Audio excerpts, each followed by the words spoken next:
When you visit Arizona, time is measured in moments, not minutes.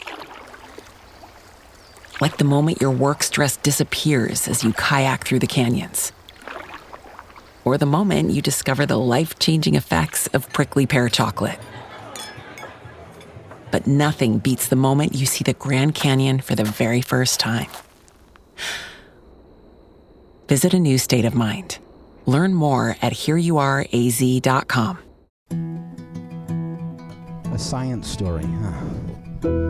These NYU scientists, I felt right. But I was so And I just thought, well, I had figured it out. it was that golden moment. Because science was on my side.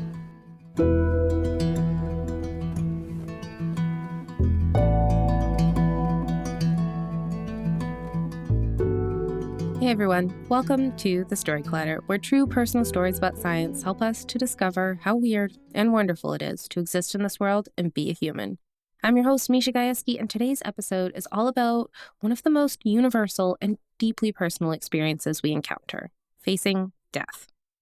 I don't know if you've ever been confronted by your own mortality, but the experience is often filled with fear, uncertainty, and reflection. In this episode, we'll hear two incredible stories from people who face death head-on. Our first story is from Brad Lawrence. Brad is a story producer for the Risk podcast, a storyteller, and solo show performer who has performed to sold-out crowds around the United States and in the UK. His story was recorded in New York at Crane Theatre and is a wild ride. Literally, in that he was in a plane emergency landing, and oh my gosh, can I just say that I'm glad I've never had to experience that, but I am glad we can all live vicariously through Brad's story. It's so good. Here's Brad.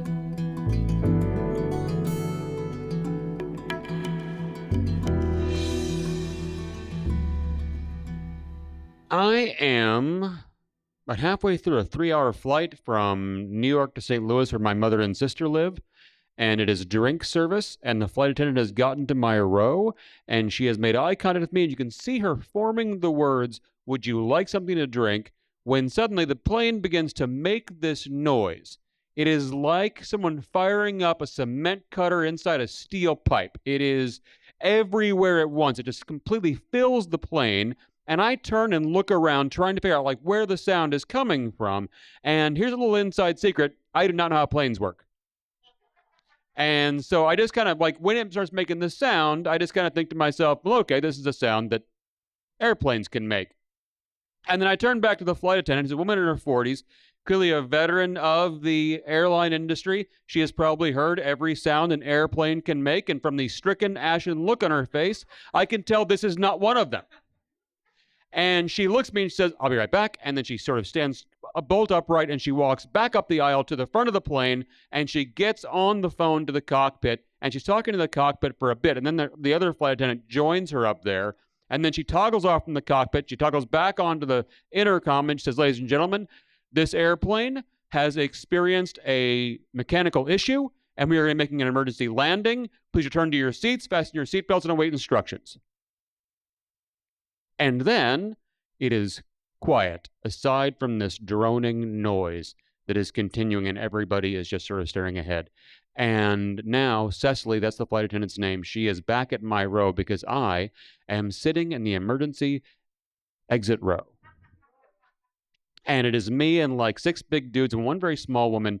And Cecily repeats the question they ask you when you first get on the plane, and she says, "Do you feel that you can assist in case of an emergency landing, which is going to happen?" And everyone nods, except for the very small woman who raises her hand, basically admitting that she lied the first time. And so Cecily swaps her out with a fireman, and then she starts giving us the instructions, right? She takes all of our names, and then she says, "When the plane lands, if you hear me call your name, immediately pop the emergency exit door. The inflatable slide will inflate, begin guiding people to that slide. If the plane lands and you do not hear me call your name, if I am incapacitated, if there is smoke in the cabin, if there is fire in the cabin, immediately open your emergency door. Do not wait for a signal and guide people out onto the slide." And she says, "We're going to try to find a safe place to land. But this could be a water landing. We are over Western Pennsylvania."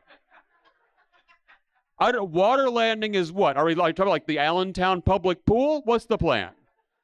Before I can ask any of this, Cecily has turned around and gone back up towards the front of the cabin, and I look at the kid sitting next to me, who's like, he looks like just like this fresh-faced 19-year-old. He looks like a high school all-star, like high-tied haircut, and he's looking at me, and his eyes are huge, and he says, "Water landing? Man, I can't swim." There's a scene in Butch Cassidy and the Sundance Kid where they have to jump off a cliff into a river to escape a posse, and Robert Redford doesn't want to, and Paul Newman as Butch Cassidy says, "What's your problem?" And Robert Redford says, "I can't swim," and Paul Newman says, "Swim? Are you kidding? The fall's gonna kill you." And this is exactly what pops into my head when this kid says, "I can't swim." But I do not say it out loud to this terrified 19-year-old because I am not a monster. Instead, I just started asking him questions about who he is and where he's from, why he's going to St. Louis, these kinds of things, trying to sort of, distract him from the impending catastrophe. And then Cecily comes back on, and she says, the pilot's got to make an announcement, and then the pilot's on. And pilots always sound like they are just like pure confidence, like embodied. They've never been turned down for a date in their lives. Not anymore. Because this pilot comes on and he's like, "Ladies and gentlemen, we are, we've been cleared to try and make it to the Pittsburgh airport, and we are gonna try." He keeps saying the word "try." "We're gonna try to do that, and it is 9 minutes away." So now Cecily's gonna take you through the emergency landing protocol. Cecily's back. The emergency landing protocol is this. Cecily and her other flight attendant, they are going to say, bend and brace when the time comes. And your job, our job, everyone on the plane, our job is to get the top half of our body as close to our knees as possible, grab our knees, and hope for the best. And that's the emergency landing protocol. That's it, right? And so Cecily signs off, and now we have 9 minutes. There's a thin layer of thin smoke in the cabin. It is very quiet. You can hear some people sobbing. You can hear some people hyperventilating, but no one is saying anything. And now it is 9 minutes, and it is time to take stock. It is time to do an inventory, because seeing how these people are reacting, see how this veteran flight crew has reacted to what's happening, I do a little back of the matchbook math in my head, and I figure, okay, based on just this, I think it's about 80%. This is it. And so, time to take some stock. And top of the list, my wife, who's back home in New York. But here's the thing with my wife. I am not a nervous traveler, but I do this thing. Whenever I travel without my wife, I do this thing for like the 4 days leading up to the trip, where I follow her around the apartment going, "I love you. You mean so much to me. You're the most important thing in my life. You've changed my life completely. You're just everything to me." And she sort of endures this onslaught because she knows that when I was a kid, my father, a long-haul trucker, died on the job out of state, and I grew up on my mother's stories of how hard that was. And so now, whenever we travel separately, she just kind of lets me do this. But now that it looks like this might happen, it's actually pretty reassuring, because I know she's going to be hurt. I know she's going to be sad, but I actually have done it. I've told her all the stuff, and that is actually very comforting. So, okay, number 2 on the list: how do you judge a life lived? Like, am I happy with what I've done? And the best kind of formula I come up with is I've been in a lot of weird places and did a bunch of weird stuff. And for a kid from Missouri, that's pretty good, actually. That's about as good as it's going to get. And I can accept that. I can live with that or not, however that turns out. I'm satisfied with that. It's okay, fine. 3, what happens after this? If this is it, what comes next?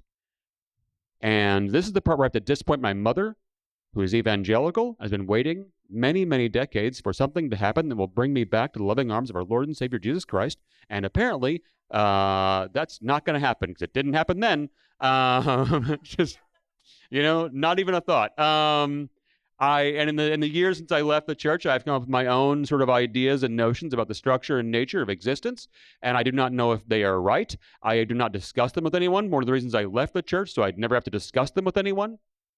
But I find in this moment they actually are providing me comfort.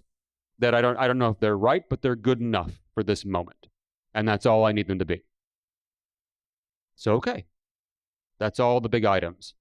And then Cecily's back, and Cecily says, bend and brace, bend and brace. We all bend forward, we all grab our knees, and now we are going down. And as we are descending, I am waiting to feel that lift. You know that lift when you're getting like close to the ground, and you can feel the air kind of catch the wings and kind of pull you up right before the plane lands and hits like an actual runway. And I'm waiting to feel that lift and hoping that's what I feel, and hoping that if it's not going to be that it's nothing. That like if it's just going to be a nosedive and then blood and fire and explosions, it'll just be quick, and I will feel nothing and know nothing, and it'll be over, and that's all I can hope for. And then as the plane begins to like get like closer to the ground, I feel it. I feel that lift, and then I hear the squelch of the tires, and then we are down on an actual runway, and the plane is slowing to a stop, and the pilot comes on and he goes, "Welcome to Pittsburgh."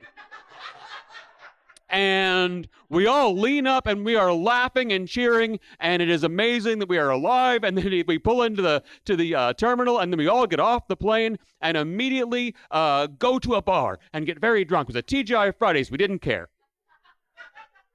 And then I had to get back on a plane because like now they got us a new plane. We have to get go, and there's no time to develop a phobia. You just got to get back in there, and so we do. And then 3 days later after that, I've got to return to New York. And then 3 weeks past that, I am mad at everything. I am standing in the living room, and at this point, I am mad at the printer because it's not the things I want a printer to do, and I am just cursing at the printer, and it's right next to a window, and I'm thinking about just grabbing it and chucking it out that window onto the sidewalk, and my wife comes in, and she's like, "What is going on with you?" And I'm like, "I don't know. I'm mad at everything, and I don't know why." And she says, "Do you think this is some kind of like PTSD from the near plane crash?" I know less about psychology than I do about airplanes. And my wife and I, neither of us, we don't go in for self-diagnoses, right? I think if things like PTSD and those kinds of things, if you're going to regard those things as legitimate medical phenomena, then they should be diagnosed by legitimate medical professionals, right? I am not qualified to do that. Neither is anyone on the internet. You know, I'm not going to go in for that kind of thing.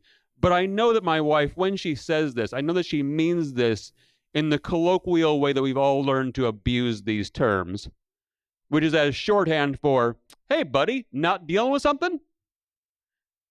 And that takes some consideration. And I think about that. And I finally say to her, "Here's the thing. When I thought I was going to die, I thought I handled that well.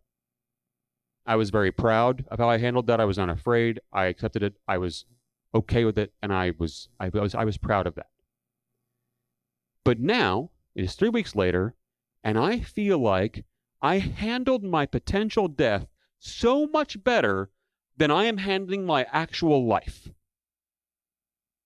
And she said, "Well, of course you are." I said, "What?" And she said, "Yeah, dying is easy. It's something you do once. Living you have to do every single day." Thank you.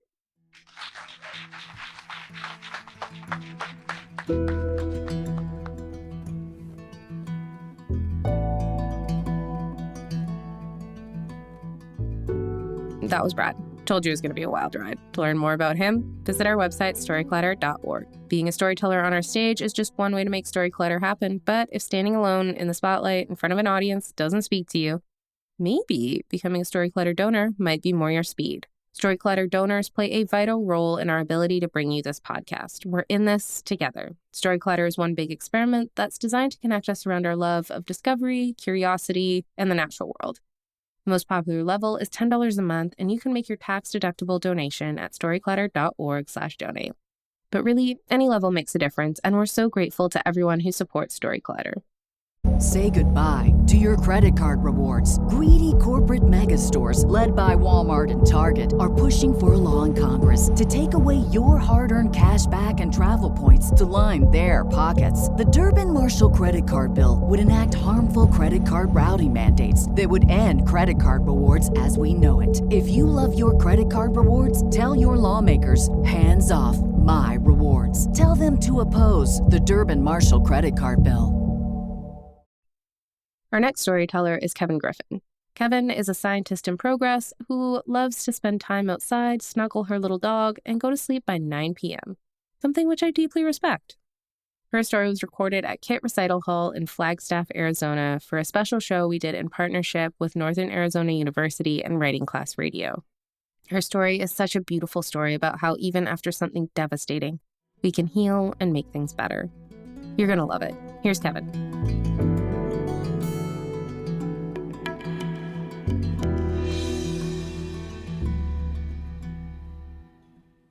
When I woke up, the bear was watching me.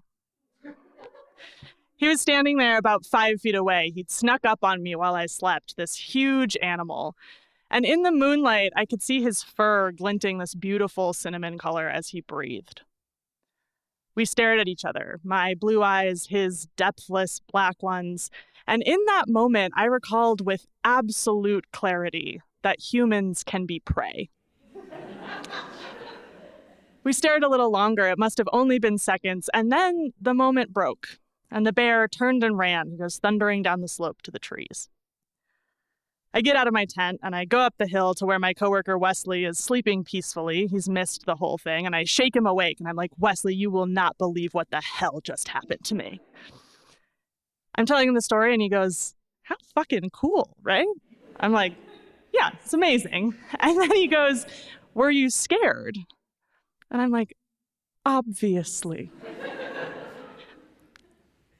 I was recalling as I sat there, as I told that to him, that I was scared. You know, I realized even though they tell you sort of your first week in the Sierra Nevada that black bears don't mean you any harm, knowing that didn't really change it in that moment. You know, black bears don't really see you as food. And if you offer them food, they're going to be interested. But for the most part, they're not going to fight you unless something's really wrong, unless circumstances have changed and they've become dangerous. That was my 4th summer in the Sierra Nevada. And my job was as a biological science technician, right? I would hike into these beautiful alpine fens and wet meadows, and I would survey the vegetation there, from the smallest moss to the tallest overhanging tree. We would backpack in for 8 days at a time, and we would look at everything, the groundwater, the hydrology. It wasn't always easy, but I loved it. And the job was really an excuse for me to pursue my true passion, which was the place, this kingdom of gnarled pines and granite peaks and blue lakes that were so beautiful they made my dusty little desert-born heart ache. I saw wonders in the Sierra Nevada, and I know that's corny, but it is absolutely true. One summer, I sat at the top of Half Dome, and I watched the Perseid meteor shower swing by, these stars so close it felt like I could touch them. Another, I sat on the shores of a place called Lake South America, and I watched a golden eagle fly by, his wings longer than I was tall. And sure, there were mosquitoes, lots of mosquitoes, and lightning and hunger. And sometimes Wesley, one of my best friends who I'd known for forever, we would get mad at each other. He'd eat the last piece of chocolate or he'd annoy me that day. And I wrecked my knees and 2 relationships. And to this day, I cannot eat instant oatmeal without wanting to throw up. Still, it was always worth it, you know, no matter how scary, no matter how hard. So it's maybe unsurprising that about a month after the incident with the bear, Wes and I have hiked into a new ridgeline. We're about 200 miles to the south of where we'd seen the bear. We're in Sequoia National Park, and we're up high, 13,000 feet. We're above tree line, and that night we sit there and we make our ramen, and we're chatting as the sun sets and the stars come out, and they unfold all around us like this beautiful blanket, this tapestry. And it feels like we're at the top of the world. I think to myself how absolutely lucky and how absolutely grateful I am to be there in this place that I love so much and this place that I would spend forever in if I could. And I wake up the next morning and my throat is sore. My eyes are crusted shut, and when I pry them open, I rub them on my sleeve, the sky is brown. The sun is coming up and it's this creepy blood red color, and even though it's like 5:30 in the morning, I already have a headache, and I know that this fire is different. I climb out of my tent and Wes is already awake. He couldn't sleep through this one. He's shoving tent poles into his bag and he looks at me and he goes, "We need to get out of here." And I say, "Definitely." And as we're putting our packs back on, he looks at me and he asks, "Are you scared?" And I say, "Obviously." Wes and I have an 18-mile hike out to our car. We have a 5-hour drive around the southern tip of the Sierra to get back to park headquarters, where we start and end every trip and where all of our belongings are, all of our coworkers. And that entire 18 miles, this day and a half of travel, I'm thinking about how scared I really am. Because the thing about fire in the Sierra is that it shouldn't be scary. It should be a part of the landscape. Like the bear, it's this thing that really only becomes dangerous when circumstances have gone wrong. But in the Sierra, things have changed and things have gone wrong. And these gentle fires that are supposed to help the sequoias open their cones and weed out the weak and weedy trees, they've become something terrifying. And I could see it as we drove into town, this plume of smoke rising out of Kern Canyon, twisting in the light. By the time we got home, the fire had beaten us there. Flakes of ash are falling from the sky, and the air quality index says that things are unhealthy beyond unhealthy. Our boss tells us that we should be ready to evacuate, and Wes and I are. We pack our belongings into our matching beat-up Subarus, and in whatever space is left, our boss starts handing us Tupperware totes full of herbarium specimens, because in case the park burns down, they want to make sure that these rare plant collections are safe. We check the house, we click the lights off, and I stand on the porch looking up at these mountains that had been my favorite home. And I realize I'm not really scared for me. I'm scared for the place. I'm scared for what happens after these massive fires. We post this flyer on the door of the house as we lock it for the incoming firefighters to see that says the occupants of this residence evacuated on 9/16/2020. And we drive away. It's been 3 years now since that fire, and these days I don't swim in alpine lakes, and I don't commune with black bears, and I don't measure my time by how many months have passed since I was last in the Sierra. What I study now is what comes after. I don't want this to be a story about despair or grief or the loss that I feel watching those mountains burn. I want this to be a story about what grows back. And that's why I'm here, so that I can wake up every day and try to make a tiny piece of this a little bit better. Thank you.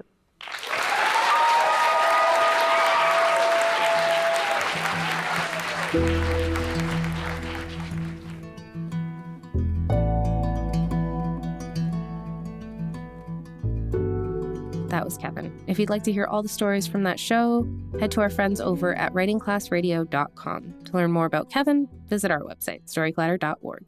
Our website is just one way to connect with Storyclutter, but there are so many other ways, and we hope you'll use them all. You can always follow us on social media. We're on Twitter, Facebook, Instagram, and TikTok. Head to storyclutter.org to become a financial supporter. Or if you want to come to one of our shows, start your own Storyclutter show in your community, or even learn how to tell your own science story, you can learn all about that on our website too. This podcast is produced by me, Misha Gajewski, along with Nikisha Roberts-Washington, Jen Chen, and Aaron Barker, Executive Director and co-founder of the Storyclutter. The stories featured in today's episode were produced by Tracy Segarra, Zach Stovall, Jitesh Jaggi, and Ari Daniel.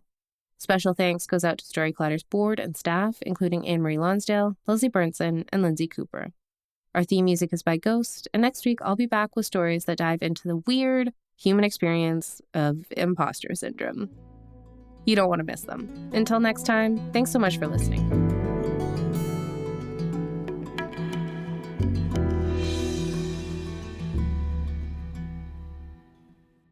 Our bodies come in different shapes and sizes, so doesn't it make sense that our weight loss plans should too? That's the beauty of Noom. They build a personal plan that factors in dietary restrictions, medical issues, and other personal needs so your plan works for you. Noom doesn't restrict or shame when you want to treat yourself. Their flexible program focuses on progress instead of perfection. You don't have to give up carbs or anything. And with their daily lessons, you can learn something new about your food choices every day. After just a few days of using the app, I learned how to recognize cues for overeating and how to choose the right foods to feel full. Stay focused on what's important to you with Noom's psychology and biology-based approach. Sign up for your trial today at Noom.com. That's Noom.com. And check out Noom's first ever cookbook, The Noom Kitchen, for 100 healthy and delicious recipes to promote better living. Available to buy now wherever books are sold.